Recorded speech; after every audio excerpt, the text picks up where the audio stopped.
My fiancée and her family publicly mocked my late mother while I covered our wedding costs, so I called off everything and left them speechless. I'm a 28-year-old guy who thought I could handle anything for love, or at least I thought I could. I met her at a mutual friend's party, and something about her just drew me in. She moved with this effortless elegance, like she belonged in a different, more glamorous world, yet she made me feel like I mattered in hers. I really admire how grounded you are, she said with a smile that lit up the room, and for the first time in years, I felt like someone actually saw me. I remember thinking, this is it, the kind of woman you read about in stories, who makes you want to be better just by existing. Meeting her family a week later felt intimidating. Her parents had that polished, sophisticated aura, the kind that made me second-guess my own appearance the moment I stepped inside their home. I could hear the faint clinking of crystal glasses as they poured wine, the warm scent of jasmine from their living room, and yet, they smiled politely at me. Her mother gave me a firm handshake and a look that said, "We'll see if you're good enough," but I misread it as approval. Her father nodded in that quiet, evaluative way, and I found myself puffing up, trying to prove that I wasn't just good enough, I was worthy. We talked about everything: books, work, family traditions. She laughed at my terrible jokes, and for the first time, I felt completely relaxed around someone I wanted to impress. I remember walking back to my apartment that night, the city lights flickering across the wet pavement, and thinking, this could really be forever. I imagined our wedding, a home filled with laughter, maybe even kids running around. And I didn't notice the small pang of unease I pushed aside when her mother's eyes flickered at me strangely, almost like measuring, almost like judging. I told myself it was nothing. I wanted it to be nothing. But looking back now, I realize that's where the first cracks started forming, hidden beneath all that charm and laughter, and I had no idea how deep they would go. After a few months, our relationship deepened, and the conversation inevitably turned to the wedding. I remember sitting at our favorite cafe, sunlight streaming through the windows, and her casually saying, "Don't worry about the costs. You're the one taking care of most of it anyway, right?" At first, it sounded like relief, like she appreciated my stability, but there was a flicker of expectation in her tone that I didn't fully register.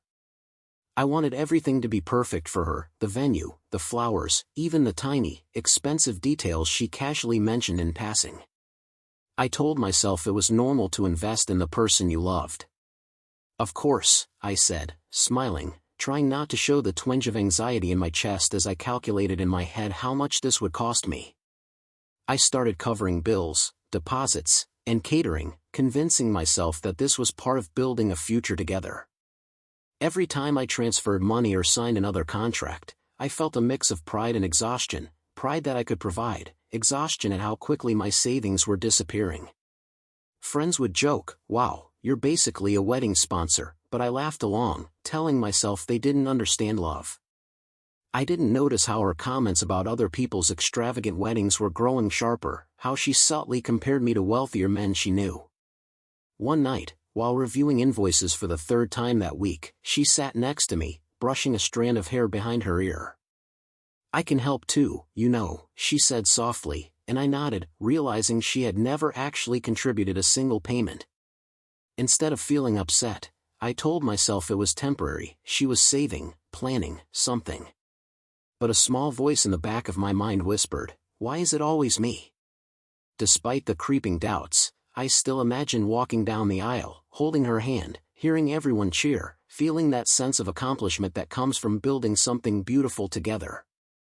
I didn't yet see the tiny seeds of entitlement that her family and she had already started planting, and that blind trust would soon cost me more than I could ever imagine. As I spent more time with her family, little things started gnawing at me, though I kept brushing them off.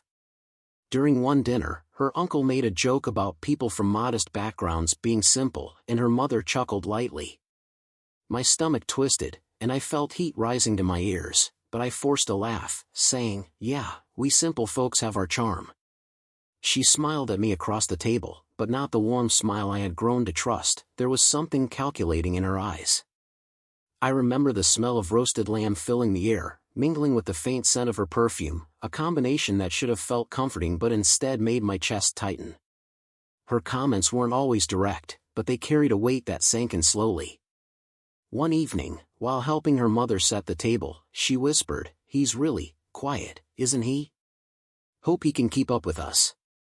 I froze, unsure if she meant it as a joke or a warning. That night, walking home in the chilly breeze, I kept replaying the words, feeling the first stirrings of doubt. Am I not enough for them? I tried to push the thought aside, telling myself I was being sensitive. Even my fiancée sometimes laughed at those same small jabs, and I couldn't tell if it was out of embarrassment, loyalty, or complicity. I started noticing subtle patterns, eye rolls, fleeting smirks, and quiet glances between her parents whenever I spoke about my family. At first, I excused it, saying, "They're just teasing, it's harmless." But each comment left a tiny scar, invisible to anyone else, accumulating silently in my chest. I told myself that love required patience, that family dynamics were complicated, and that she genuinely cared for me, so I ignored the creeping unease. But deep down, I felt a cold pit of worry forming, a whisper that I couldn't yet name. And yet, I kept showing up, smiling, trying to be the man they all seemed to expect, unaware that these subtle red flags were the very foundation of the betrayal that would soon explode.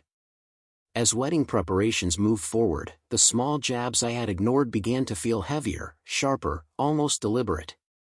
At one family dinner, her cousin leaned over and whispered, "I don't know how he's paying for all this, must be nice to be the charity case." My stomach sank, and I could feel my hands clenching under the table. I forced a laugh, but the sound felt hollow even to me.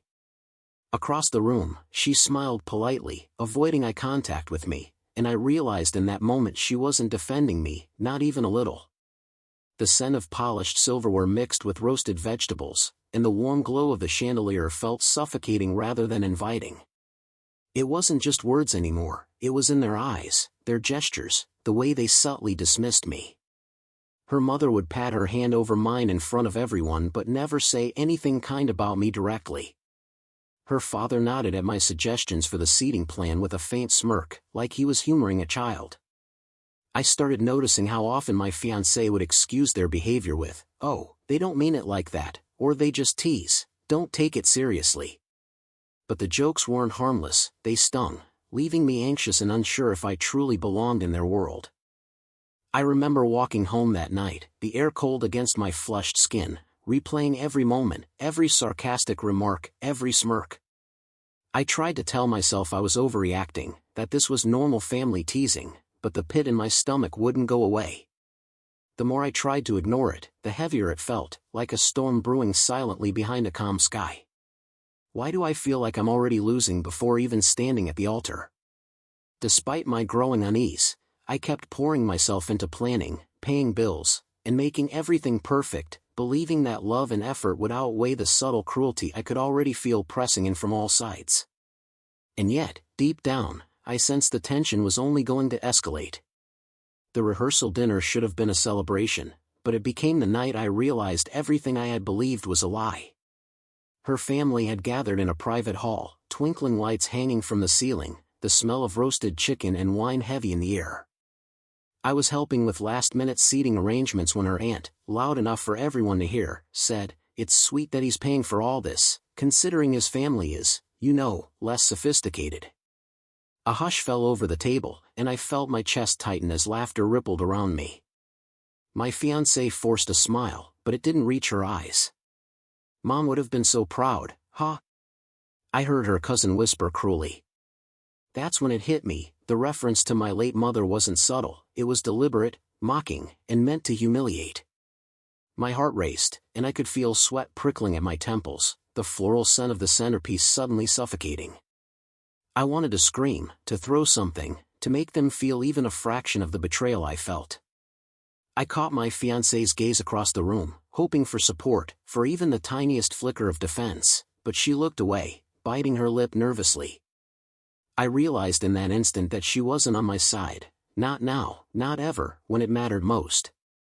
"That's enough," I said, my voice quieter than I intended, but it carried a weight that made the laughter falter.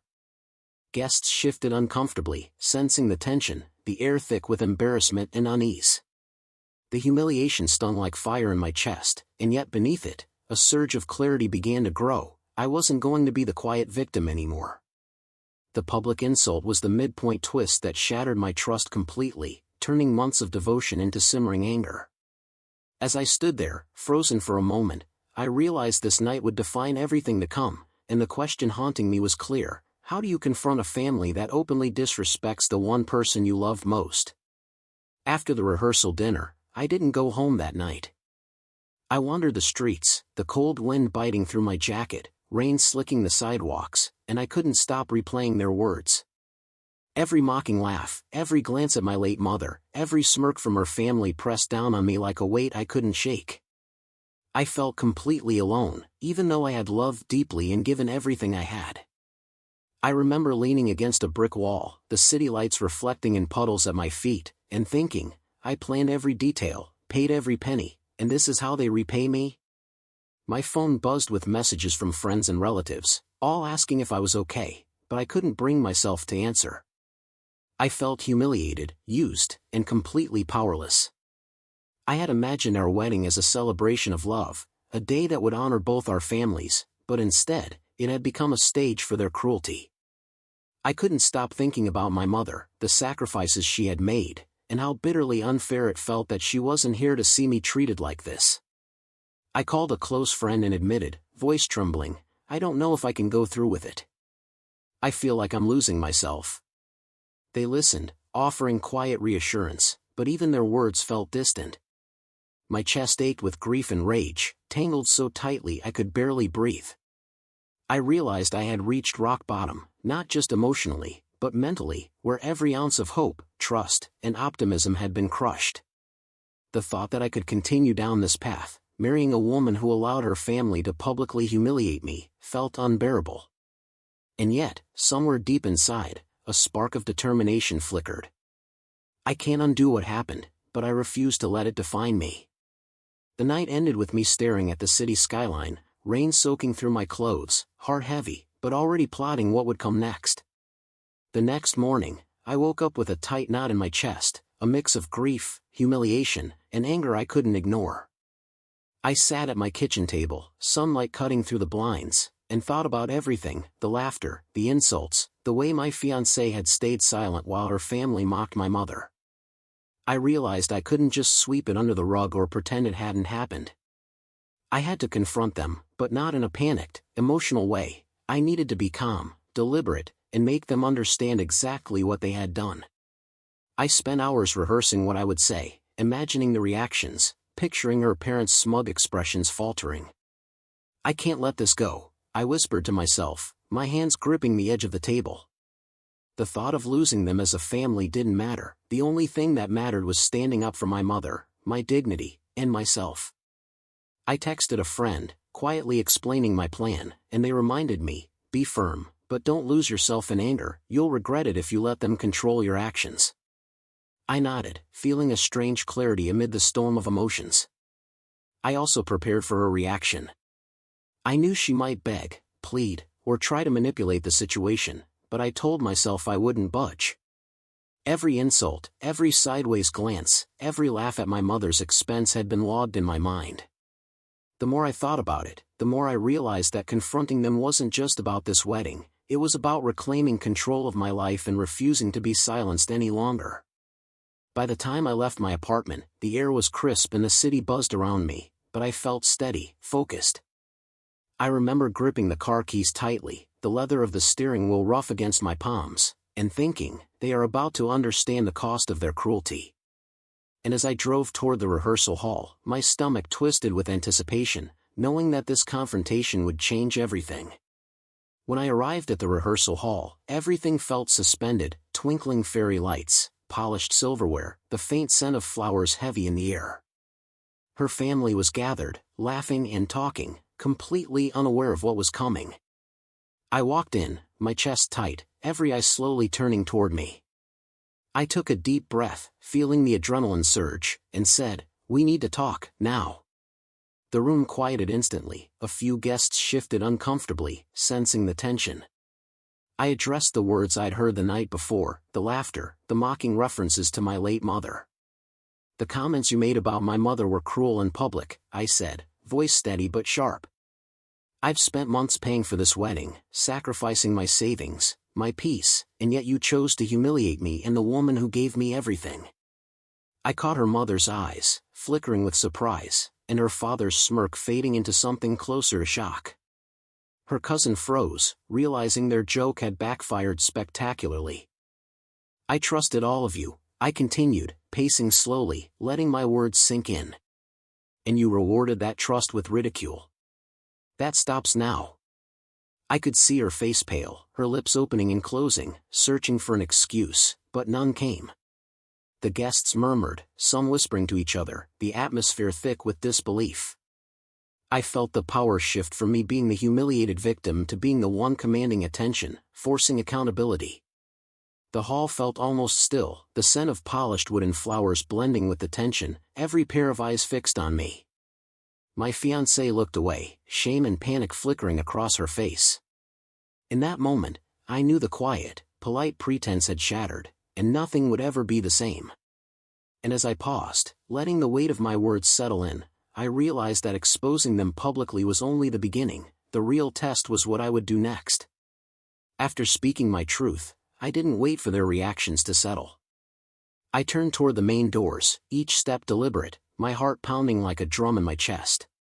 The hall felt unnaturally quiet, the soft clinking of glasses now sharp against the heavy tension. Guests whispered behind me, some wide-eyed, some shifting uncomfortably in their seats. I could feel all the weight of the months of planning, the money I'd spent, every ounce of effort I'd poured into this wedding, but for the first time, it didn't feel like a loss. I glanced back briefly. Her face was pale, eyes wide, mouth slightly open as if she wanted to say something but couldn't. Her family sat frozen, the smugness completely gone, replaced by something like disbelief and shame. I felt a strange mixture of triumph and release, like a storm had finally broken inside me. The scent of flowers and food lingered, but it no longer comforted me, it marked the scene of my liberation. As I stepped outside, the cool evening air hit me, a sharp contrast to the suffocating tension inside. I felt rain starting to mist over my face, the city lights reflecting on the wet pavement as I walked to my car. I don't need them. I don't need any of this. The thought felt powerful, cleansing, and terrifying all at once. I could almost hear the murmurs following me, the realization spreading that I wasn't someone to be mocked or controlled. Driving away, I felt an unfamiliar sense of peace mingled with pride. The wedding, everything I had planned, was gone, but in its place was my dignity, intact and unshaken. I realized that walking away wasn't just leaving a wedding behind, it was reclaiming my life, my boundaries, and my self-respect. And somewhere deep in the quiet hum of the engine, I knew this was just the beginning of their reckoning. The next few days felt surreal, like I was living in a bubble separate from everyone else. My phone kept buzzing, messages from friends, relatives, even distant acquaintances, some expressing concern, some praising me, and some just utterly shocked by what had happened. "I can't believe you did that," one friend texted. "Finally someone stood up for you," another said. I read each message slowly, feeling a mix of relief and disbelief. I had expected anger, maybe attempts to gaslight me, but instead, a strange vindication spread through the messages. Her family reached out, tentatively at first. Calls, texts, even emails, trying to explain or apologize, but I ignored them. The empty hall, the laughter, and the humiliation had already engraved the truth in everyone's minds. I could almost picture the awkward conversations they were now having behind closed doors, how quickly their arrogance had evaporated. Meanwhile, mutual friends cautiously approached me, offering quiet support and, in some cases, subtle admiration for the way I had handled it.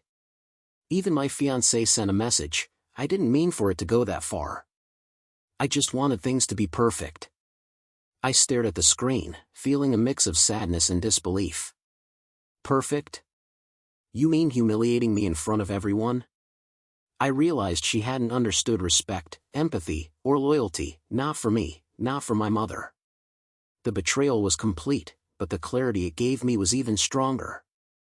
I spent the next few days reflecting on what had happened, replaying every insult, every smirk, and every moment I had ignored the warning signs.